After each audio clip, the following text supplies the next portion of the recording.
estoy acá con Jaco, que es el director del Nuevísimo Testamento, una gran película con una idea muy original. Tengo el gusto de estar con él y darle la bienvenida al país. Dieu existe. Il habite à Bruxelles. Loi 2129. Quand on plonge un corps dans la baignoire, le téléphone sonne.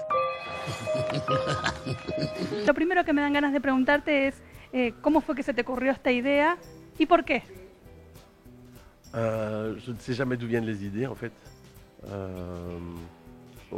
C'est une idée qui est venue à force d'être assis dans le jardin avec mon co-scénariste Thomas Gunzik. Et la première idée qui est venue, c'était Dieu existe, il habite à Bruxelles. Ça résonnait un peu avec une phrase de Woody Allen qui disait si Dieu existe, il a intérêt à avoir une bonne excuse. La deuxième idée, c'était Dieu a une fille et on n'en a jamais parlé. Et ça vient surtout du fait que j'ai une éducation catholique et que j'étais étonné quand j'étais petit qu'il y avait très peu de femmes qui disaient quelque chose dans le Nouveau Testament ou dans la Bible. Et on s'est dit, tiens, si Dieu avait une femme et une fille dont on n'a jamais parlé.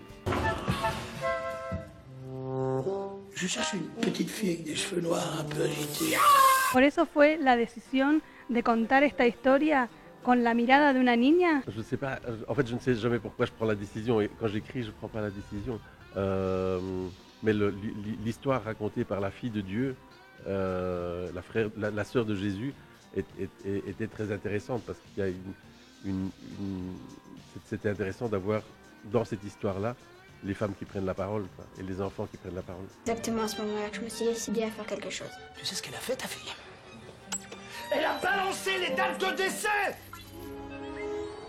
Il est encore impossible de savoir s'il s'agit d'un canular ou si ces fameuses dates de décès se confirment. Si vos pudieras saber tu fecha de muerte, ¿te gustaría saberla o no? Non, non. Y si fueras Dios por un día, ¿qué te gustaría hacer? Oh, rien. Rien. Ok.